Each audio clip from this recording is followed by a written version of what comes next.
Olá meu amigo, salve meu irmão, pregar o Evangelho no ar. É hora da gente trazer mais um livro recomendado para vocês no Leia Isto.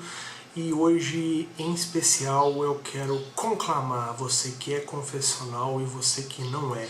O livro de hoje é muito proveitoso e vamos falar novamente de Assembleia de Westminster, Confissão de Westminster. Fica comigo que tá simplesmente imperdível o vídeo do Leia Isso de novo. Só um instante.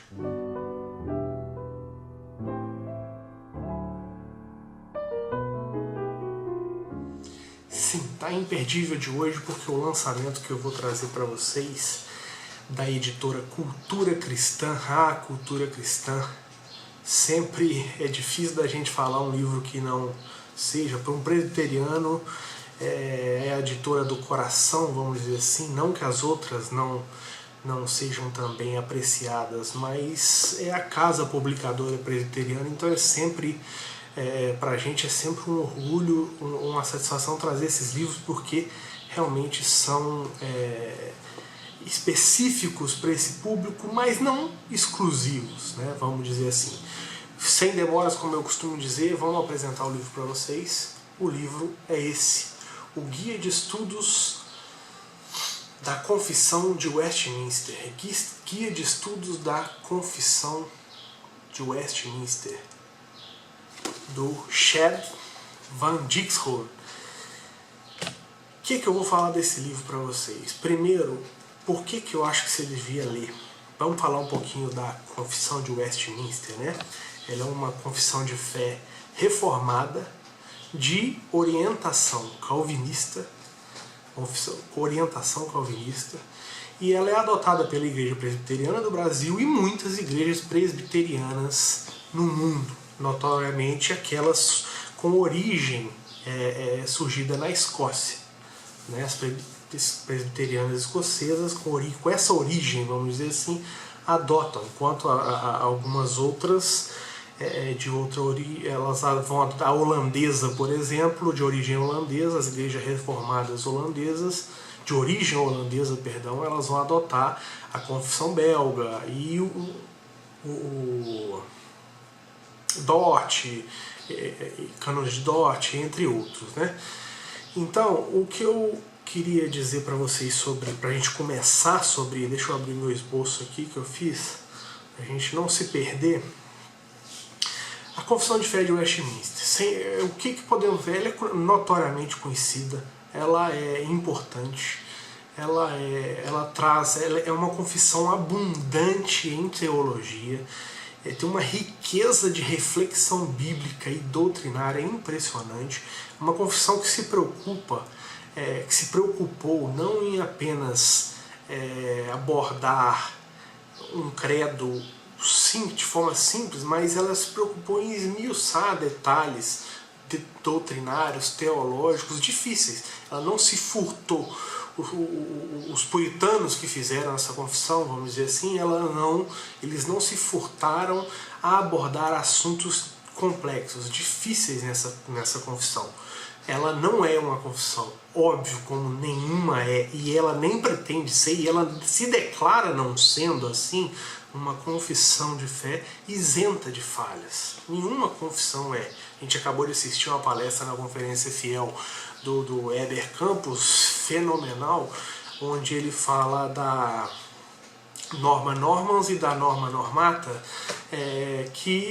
onde ele todo tempo ele atribui, elas não são infalíveis. Infalível é a Bíblia, que é a palavra de Deus, e as confissões não pretendem ser.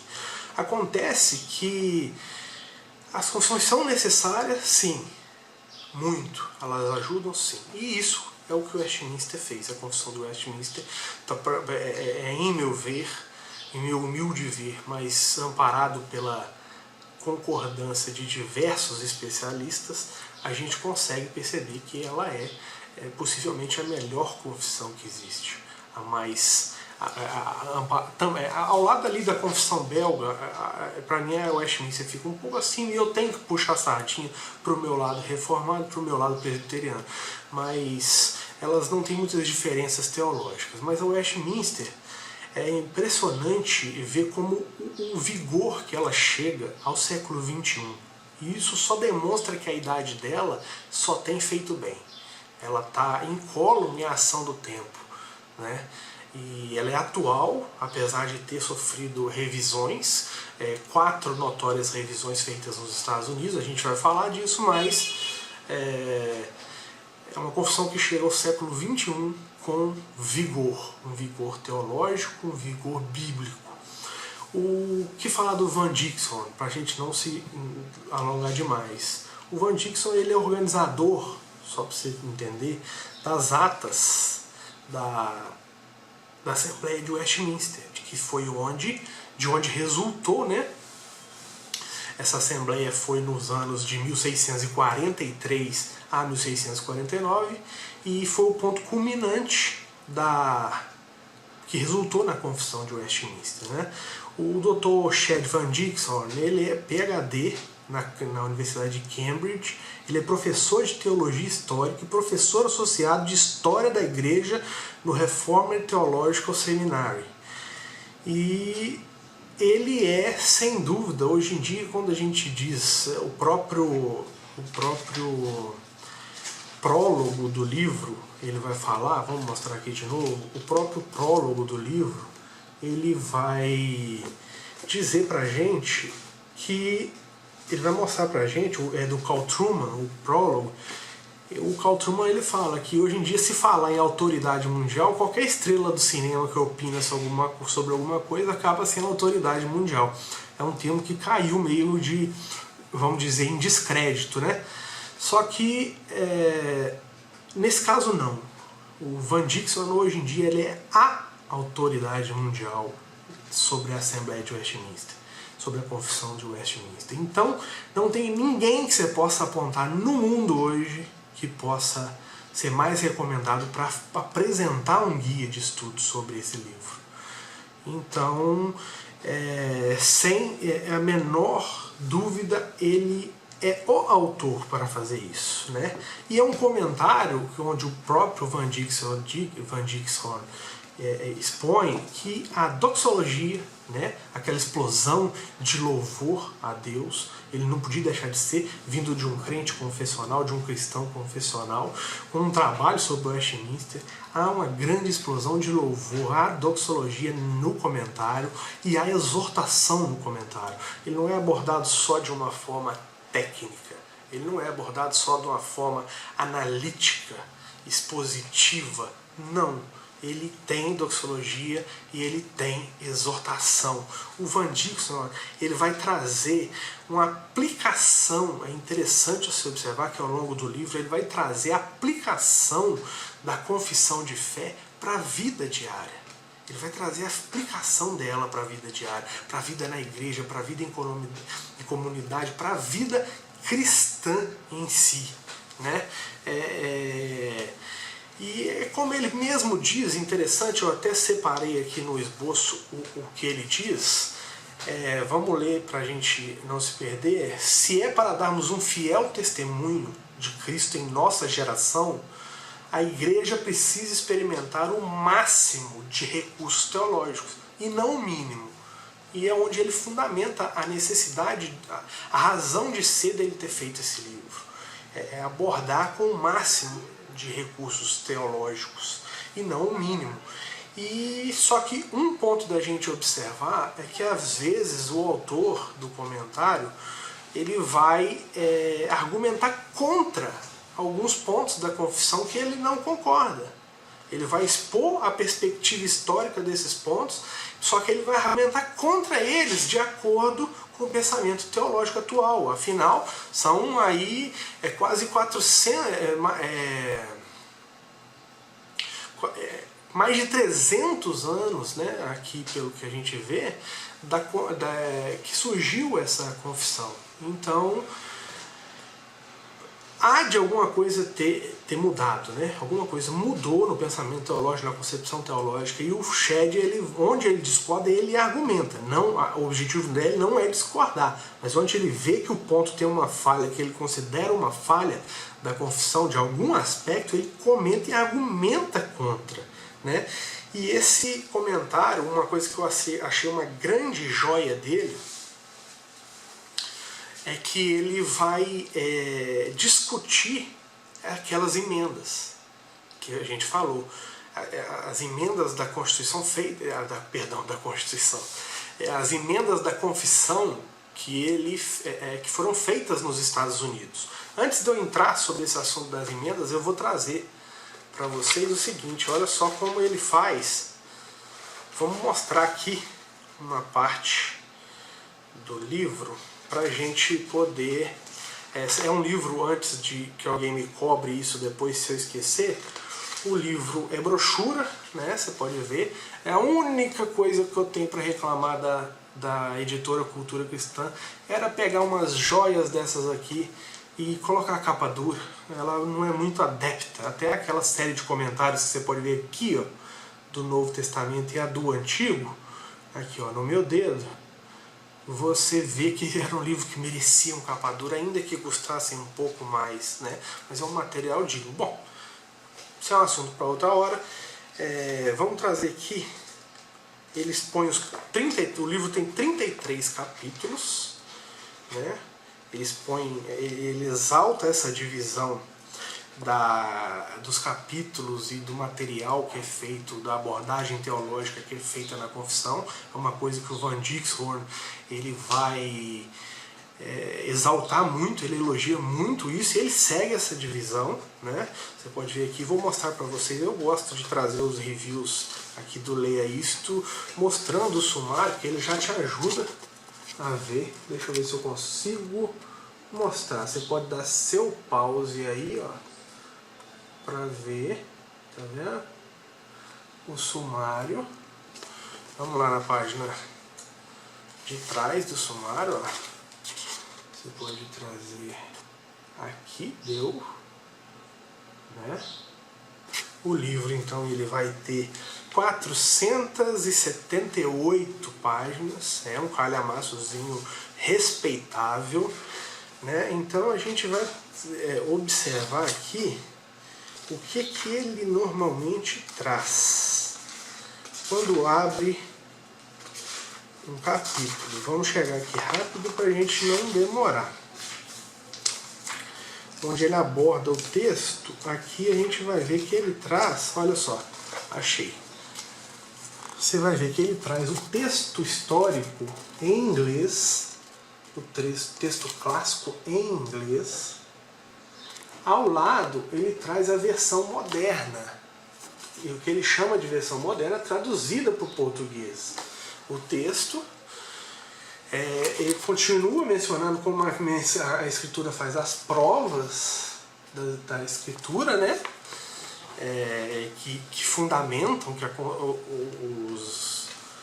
os membros da Assembleia usaram para fundamentar cada artigo da confissão, né? E ele em seguida comenta os aspectos teológicos, os aspectos práticos da vida cristã. Ele rebate o que ele acha que deve ser rebatido. E voltando agora que eu mostrei, para a gente entender, ele vai abordar, quando ele aborda aquelas emendas. As emendas, então, elas foram feitas nos Estados Unidos. Elas foram feitas nos anos de 1788, 1887, 1903 e 1936. Um exemplo dessas mudanças feitas no século XVIII, nessas emendas feitas no século XVIII, é que elas afetaram a perspectiva do relacionamento entre igreja e Estado. E também afetaram a resposta 109 do Catecismo Maior, que proibia a tolerância à falsa religião, porque isso é algo, a intolerância definitiva, radical à falsa religião é uma coisa que não era sustentável no Estado americano da época. Então houve essas mudanças e o Van Dixon ele vai comentar isso, ele traz o comentário disso e eu separei aqui pra gente ver como é interessante. Quando chega um aspecto desse, que é lá no 20.4, por exemplo, no capítulo 20, artigo 4, no 20.4, deixa eu ver aqui, no artigo 20.4, veja só, ele vai trazer o texto histórico, o texto da Confissão revisada 1788 e a versão moderna. Então ele traz a revisão, ele traz o que foi mudado na revisão, continuando com as diversas provas da escritura, que é outro ponto a gente abordar, que não podemos deixar de mencionar. Ele faz questão de expor, de comentar, interpretar o texto da confissão à luz dos textos prova, que ela mesma aponta. Então ele vai pegar o texto da confissão e vai interpretá-lo com a ajuda do texto prova. Coisa que a própria confissão não faz com tanta detalhamento, né? Que não era esse o objetivo, o principal dela. Mas esse guia vai fazer isso. Então, se você quer um material para poder estudar sozinho a Confissão de Westminster, é esse material. Hoje em dia eu posso recomendá-lo a você mais efusivamente do que este, por exemplo, que é essa outra joia do Rod, né? Que foi lançada pela Puritanos. Se você me perguntar qual dos dois eu recomendaria, eu te digo sem medo de errar que eu te recomendo hoje esse. Ele, para estudo, ele vai trazer, ele é mais atual e ele é mais explicado, ele é mais adequado para o estudo. Depois você parte para o outro, do Rod, que é um texto mais denso, e não que não seja esse em alguns momentos, mas o que eu recomendo é esse lançamento da Cultura Cristã de 2017. Você vai estar muito bem servido, inclusive eu, até para poder o estudo nas igrejas, eu louvo a Deus porque a minha igreja presbiteriana da minha na qual eu congrego, a gente está preparando com o pastor um estudo detalhado desse livro, com calma. Ele pode levar um ano que for, mas a gente vai fazer todas as quintas, a partir da próxima quinta. E aí eu aproveitei inclusive para poder capturar o livro, para poder fazer esse review. E venho devorando desde que ele chegou, antes de fazer o review para vocês. E fica a recomendação até para estudos na igreja. Ou ele todo, como a gente vai fazer por aqui, ou você vai partes dele, se for assim, do jeito que você preferir. Mas para o seu estudo em casa, sozinho, perfeito. É um lançamento de peso. É um lançamento, você vai achar aí hoje, ele está custando R$94, se não me engano. Muita gente reclama disso, diz que é pouca página para um 94. Eu não acho, eu acho realmente, comparado com algumas editoras, os lançamentos da Cultura Cristã, visto que ela não tem uma distribuição tão ampla como a Vida Nova e a Fiel, por exemplo. Você não acha na Amazon, por exemplo, na Saraiva, quase nada da Cultura Cristã. Fica exclusivo ali comprar direto com a editora.